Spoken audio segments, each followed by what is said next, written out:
Mesdames, Mesdemoiselles et Messieurs, chers web spectateurs, bonjour. Vous êtes bien à Def News TV, la télé sans langue de bois. Nous sommes à la deuxième de ponctuation. Tout de suite, la minute de l'info.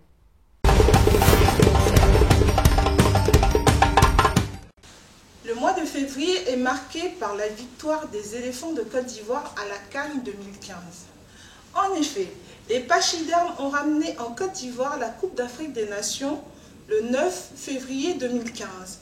Ils ont été accueillis par le président de la République, Alassane Ouattara, et par toute une nation en joie. Le 18 février, le gouvernement a procédé au délogement du quartier Goblet. Le bidonville Goblet, en effet, a été rasé par les autorités ivoiriennes. En politique, la politique est marquée par le retour de Essi Amara en Côte d'Ivoire à la mi-février. Essi Amara a rencontré Henri Konan Bédié. Il a rencontré aussi Kakabé et Konan Banou. Notons que toutes ces rencontres n'auront pas changé la connotation de l'appel de Daoukro. Le 28 février, en effet, Alassane Ouattara, le président de la République de Côte d'Ivoire, a été voté par les parlementaires au 5e congrès du PDCI comme le candidat du parti. Le mois dernier, nous vous promettions de vous parler des prisonniers politiques. Le procès de Mme Gbagbo, prisonnier politique de la période post-électorale, se tient en ce moment aux assises du plateau. Ici, nous allons recevoir Jonas Zadi pour débattre de ce thème, les prisonniers politiques. Nous allons parler du procès le plus médiatisé de Côte d'Ivoire, le procès de Mme Simone Gbagbo. Bonjour Monsieur Jonas Zadi, vous êtes docteur en droit à Paris. Nous vous recevons à nouveau pour traiter du sujet des prisonniers politiques en Côte d'Ivoire. On avait promis aux web spectateurs que nous en discuterons. Alors, les prisonniers politiques en Côte d'Ivoire, c'est la situation qui touche aussi en ce moment le fameux procès de Mme Simone Gbagbo. Dites-nous en plus, qu'est-ce que vous pensez de ce procès? Merci Delphine, merci Def News de me donner aujourd'hui encore une fois l'opportunité de parler d'une situation en Côte d'Ivoire, celle des prisonniers politiques. Je dirais, avant de commencer, que cette actualité est même le symbole, le signe même d'un régime, d'une dictature qui se met en place et qui bat un peu de l'aile. Car c'est le symbole, ce procès même, de l'arbitraire. Au sens où l'article 22 de la Constitution ivoirienne nous dit que nul ne peut être arbitrairement détenu. Et nous avons aujourd'hui appelé devant la cour d'assises à Abidjan 83 personnes qui portent l'adjectif pro-Gbagbo. Cela a tout son sens. Quand on sait comment les choses se sont produites, et quand on sait comment Ouattara est arrivé au pouvoir par coup d'État, moi je pense qu'il est en train de juger un camp qui longtemps a été combattu. Vous pensez qu'il est arrivé au pouvoir par coup d'État? Ouattara a violé toutes les choses qui puissent exister en Côte d'Ivoire. Non seulement il fut candidat exceptionnel par la volonté du président Gbagbo d'une part, et d'autre part, par les dispositions de l'article 48 de notre Constitution, qui ont permis au président de la République de prendre des mesures exceptionnelles au moment où l'intégrité du territoire était atteinte. Gbagbo s'est prévalu de cet article-là pour permettre à tout le monde de se présenter à titre exceptionnel. Et nous savons que Ouattara a perdu les élections parce que les dispositions de notre Constitution, je parlerai des articles 94 et 98 de notre Constitution, disent que les décisions du Conseil constitutionnel ne sont susceptibles d'aucun recours. Le président Gbagbo a été investi après un contentieux électoral qui a eu lieu, après des fraudes massives au nord, il a été déclaré président de la République. Suite à cela, l'imposture s'est mise en place. Et il nous a habitués de ce fait-là. Au sens où il est celui-là même. Lorsque le président Bédié est au pouvoir, il a dit « Je frapperai ce régime et il tombera ». Lorsque Gbagbo arrive au pouvoir, le président Gbagbo, excusez-moi, l'ex-président, le président Gbagbo, parce que c'est une question de légitimité. D'accord. Il a dit « Je vais rendre ce pays ingouvernable ». Comme ça, suite à cela, il a créé une rébellion. Et nous savons ce qui s'est passé. Pour en revenir aux prisonniers politiques, la Côte d'Ivoire a eu plusieurs présidents, c'est-à-dire Houphouët-Boigny, il y a eu Bédié, il y a eu Guy Robert, il y a eu Gbagbo, aujourd'hui Ouattara, le président de la République, Alassane Ouattara. Est-ce que sous toutes ces gouvernances-là, il y a eu des prisonniers politiques? Est-ce que c'est une exception? C'est la première fois que la Côte d'Ivoire vit ce cas. Sous Bédié, Gbagbo a été arrêté. Le président Gbagbo a été arrêté. Sa femme et son fils ont été arrêtés. Et il y a eu les événements du 18 février 1992. Nous savons ce qui s'est passé. Et sous Houphouët-Boigny, les complots étaient légion. Les complots étaient légion. Il y a eu des gens qui étaient même au sein du PDC-RDA, proche de lui, mais qui étaient en dissidence. Et ceux-là ont été arrêtés et emprisonnés. Donc les prisonniers politiques ne sont pas un fait nouveau. Mais là, je pense que c'est un peu un excès. Au moment où nous parlons d'acquis démocratique, nous parlons de liberté de conscience, liberté de pensée, de parole, et surtout, toute cette lutte-là est mise à mal par ce qui se passe en Côte d'Ivoire aujourd'hui. Et ceux qui sont arrêtés le sont arbitrairement. On nous parle d'atteinte à la souveraineté, d'atteinte à la sûreté de l'État. Moi, je dis que c'est faux. Madame Gbagbo n'a pris aucun fusil. Elle n'a pris aucun fusil. Elle est là-bas parce qu'elle est épouse du président de la République, Laurent Gbagbo. Qu'a fait Michel Gbagbo? Et Dogbo Blé, le général Dogbo Blé, le vertueux Dogbo Blé disait qu'en tant que militaire, il doit se soumettre à l'autorité et rendre service à la République. C'est ce qu'il a fait. Donc, au moment où les bourreaux se transforment en victimes, les dozos, les FRC, ceux-là même qui ont égorgé, tué, exécuté 60 gendarmes à Boaké, si on est sans fait ministre de la République, on juge arbitrairement des gens qui ont seulement voulu se mettre au service de l'État. Je parle aussi du procès Akengo Gilbert, une sommité. Président du jury d'agrégation de toute l'Afrique de l'Ouest. Son seul tort, c'est d'avoir été premier ministre du président Gbagbo. Vous voyez, c'est l'arbitraire qui sévit en Côte d'Ivoire en ce moment. Et cela, nous ne pouvons l'accepter. C'est là que nous disons que cela est une véritable honte. Et nous savons que M. Sango Koulibaly, qui est aussi l'avocat de l'État de Côte d'Ivoire, est aussi avocat du RDR, le parti au pouvoir. Vous comprenez? Voilà, il est en même temps juge et parti. Comment pour nous parler de liberté et de la justice et aller vers un état de droit? Vous voyez? Donc c'est cela qui se passe un peu en Côte d'Ivoire. Ce que nous dénonçons. Oui. Et le sort d'aujourd'hui, Mme Gbagbo est jugée. Elle a eu la chance d'être jugée.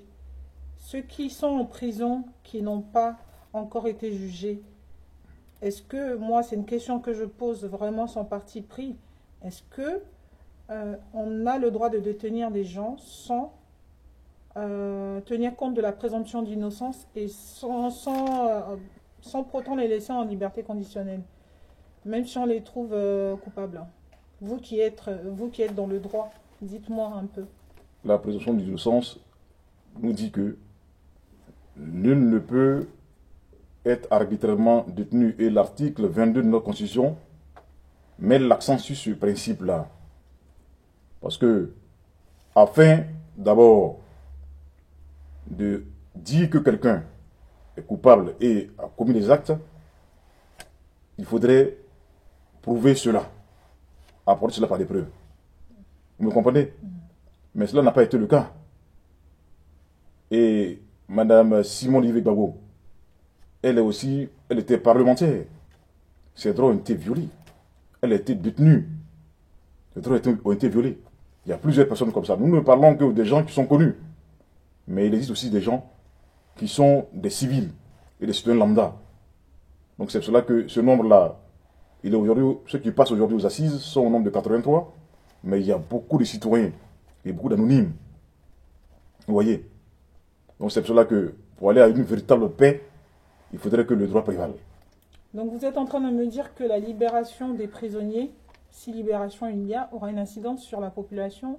Et est-ce que vous pensez qu'elle aura une incidence sur la réconciliation nationale? Mais la réconciliation nationale, moi je pense que ce n'est pas pour moi un épiphénomène, non. Mais je pense que nous devons nous construire et vivre ensemble. Est-ce que vous pensez que la libération des prisonniers peut avoir une incidence sur la réconciliation nationale? Il est vrai que nous sommes condamnés à vivre ensemble, mais je ne pense pas que la libération de ces prisonniers-là puisse aller vers la réconciliation nationale. Ah bon? Oui.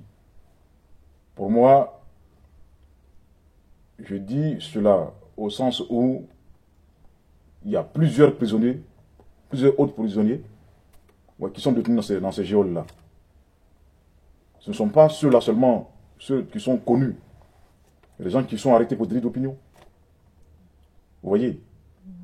C'est pour cela qu'il faudrait libérer toutes les personnes qui sont nombreuses et qui sont des anonymes et qui croupissent dans les geôles du pouvoir Ouattara.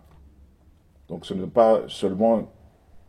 Et puis, nous devons aussi revenir sur même le phénomène qui a engendré cette fracture sociale-là, qui existe depuis plus de 20 ans. Vous voyez? Quel phénomène? Mais c'est celui, je dirais, de l'arrivée même du pouvoir Ouattara, de Ouattara en Côte d'Ivoire. Est-ce que vous n'êtes pas en train d'écraser totalement le pouvoir Ouattara? Monsieur Alassane Ouattara a construit un pont, il a délogé des populations pour pouvoir réorganiser l'urbanisation, il a fait des choses quand même, vous ne pensez pas? Cela n'est rien à mes yeux. Un pont à péage en pleine capitale, c'est de la poudre aux yeux. Et ce pont, avec ce que nous apprenons aujourd'hui, il fonctionne très très mal. Ce pont n'est que le reflet de certains potentats et le reflet de certaines multinationales telles que Bouygues en Côte d'Ivoire, qui vont aussi réaliser certains bénéfices sur le dos des Ivoiriens. Vous voyez, c'est une honte. Les ponts sont toujours à la sortie des villes, mais pas dans une capitale où on met des ponts à péage. C'est injuste. Vous voyez. Et le coût du transport qui va augmenter. Il y a tout ça quand on sait que les Ivoiriens mangent à peine à leur faim et se soignent difficilement. Vous voyez. Ça, je dis que c'est un peu de la poudre aux yeux. C'est pour moi un épiphénomène. Donc, pour revenir à tout ça, cette libération même des prisonniers, pour aller un peu vers le processus de réconciliation, si on veut. Mais il y a plein d'anonymes qui coupent dans les geôles du pouvoir Ouattara. Et puis je dirais, pour souligner le caractère arbitraire de détention, mais pourquoi Philippe Mangou n'est pas en prison et il est ambassadeur de Ouattara aujourd'hui? Pourquoi Kassarati n'est pas en prison? Cela conduisait les opérations. Ils étaient généraux, ils étaient commandants. Vous voyez? Donc ceux qui n'ont pas voulu collaborer avec ce régime arbitraire sont détenus, sont jugés. C'est cela que nous dénonçons. C'est injuste. Vous êtes en train de dire que le fait d'être prisonnier, c'est dû au fait que les gens n'ont pas voulu collaborer avec le régime Ouattara? Bien entendu. C'est une accusation. Mais être pro Gbagbo est un crime. Parce que puisqu'on dit 83 personnes, 83 prisonniers pro Gbagbo. Et on les accuse d'atteinte à la sûreté de l'État au moment où le Conseil constitutionnel a fait d'eux les vainqueurs de cette élection-là et ils étaient dans la légitimité et aussi dans la légalité. Ceux qui étaient au Golfe, vous voyez, qui ont créé un État, dans un État, une république du Golfe, comme on l'appelait en son temps, c'est ceux-là aujourd'hui qui, par la force même des armes, arrivés au pouvoir, sont en train de juger ceux qui étaient dans la légalité et dans la légitimité. Vous voyez, c'est injuste. Moi, je prends toujours comme boussole le Conseil constitutionnel. Je prends toujours comme socle, comme boussole, notre constitution. Et Ouattara devait un peu avoir honte d'avoir été investi après que le président Gbagbo fut investi. Vous voyez? Parce qu'on dit toujours que les décisions du Conseil constitutionnel, je le répète, ne sont susceptibles d'aucun recours. Vous voyez? Justement, à propos des prisonniers, la loi ivoirienne, qu'est-ce qu'elle prévoit pour... qu'est-ce qu'elle dit, la loi ivoirienne, par rapport à la présomption d'innocence, par rapport à... Elle existe partout. La présomption d'innocence est une loi sur le plan pénal qui existe partout. Le droit pénal, qu'est-ce qu'il dit, le droit pénal Mais toute ivoirien? personne est supposée d'abord innocente avant d'être accusée. Mais il faut apporter les preuves. Et lorsque un prisonnier, quelqu'un est arrêté, il y a une procédure. Il faut lui parler de ses droits. Il doit devoir un avocat. Il doit même de se taire, de se faire soigner, d'appeler son avocat. Mais ces règles élémentaires ne sont pas respectées. En Côte d'Ivoire, on détient les personnes, elles sont coupées du monde. Comment on peut parler de justice équitable lorsque ces règles élémentaires-là sont violées? Voilà, c'est pourquoi nous disons que ce n'est qu'un jugement arbitraire, où on détient les personnes et on fait de ceux qui ont tué, volé, violé des ministres de la République. Nous savons ce qui s'est passé à Boaké, où 60 gendarmes et leurs familles ont été tués, ont été exécutés. Et ceux-là sont présidents de l'Assemblée nationale des ministres de la République. Vous voyez, c'est injuste. C'est injuste. Nous savons aussi les massacres qui ont été commis par ces forces d'aujourd'hui qui nous gouvernent à l'ouest de la Côte d'Ivoire. Vous voyez? Et ça, il y a quand même un mouvement d'opposition qui est représenté par Essi Amara. Vous savez très bien que le 28 février, le président Alassane Ouattara est devenu le candidat unique du PDCI. Bon, à la suite du 5e congrès parlementaire. M. Ouattara est devenu, par l'ineptie de cet homme politique en Côte d'Ivoire, le candidat unique du PDCI. Mais Ouattara a-t-il la possibilité de se présenter? Puisque l'article 35 même qui fait débat demeure toujours en l'état. Puisque on dit le candidat à l'élection présidentielle ne doit jamais avoir eu à posséder deux nationalités ou bien s'être prévalu d'une autre nationalité. Nous savons que Ouattara fut haut fonctionnaire pour le compte de la Haute-Volta. Il fut haut fonctionnaire pour ce pays-là. Il est venu après le consensus de Washington, après la chute du mur de Berlin, où les États-Unis sont devenus l'hyperpuissance mondiale.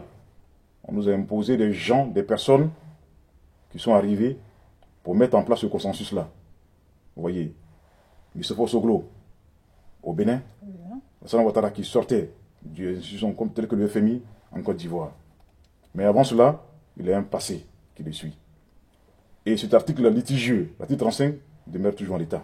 Justement, article 35 dont on va parler le mois prochain, en plus long, en plus large. Mais qu'est-ce que vous pensez, pour finir, de l'appel de Daoukro, et de l'alliance KKB, Konambani et Siamara? Est-ce que cette alliance est morte? KKB disait il y a deux PDCI. Un PDCI RDR, qui est celui qui suit aveuglement cet appel de Daoukro, et un PDCI RDA historique. Vous voyez? Et il a dit aussi une chose. Il a répété une phrase, il a rappelé cela.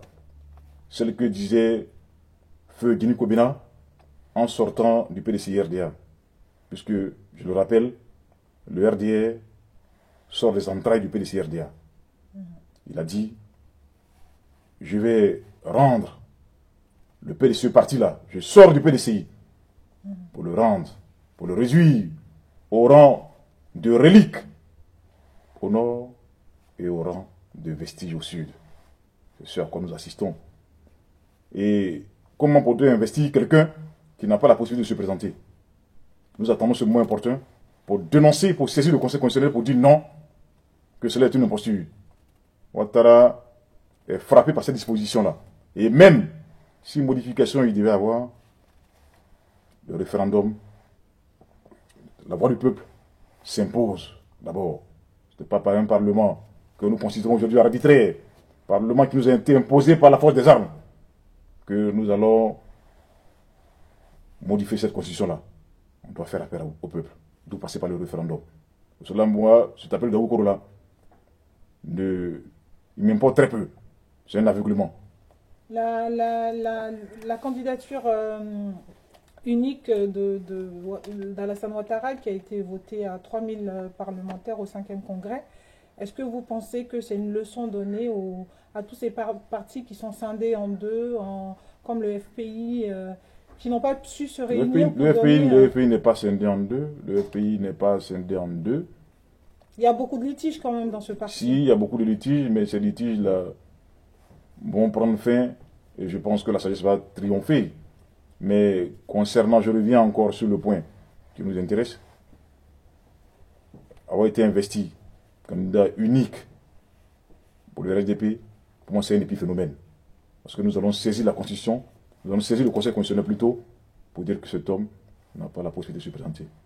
Et le président Konan Bédié, mais il fait preuve d'aveuglement, alors qu'il devait être habité par la sagesse. Et nous ne sommes pas dans une gérontocratie. Ici, par ma voix, qu'il faille qu'une nouvelle classe d'hommes politiques prenne les destinées de ce pays-là, pour mettre fin à la guerre qu'on nous a servi pendant plus de 20 ans aujourd'hui. Oui. Merci et beaucoup. Que cette Côte d'Ivoire-là soit gouvernée dans la justice, l'égalité et la transparence.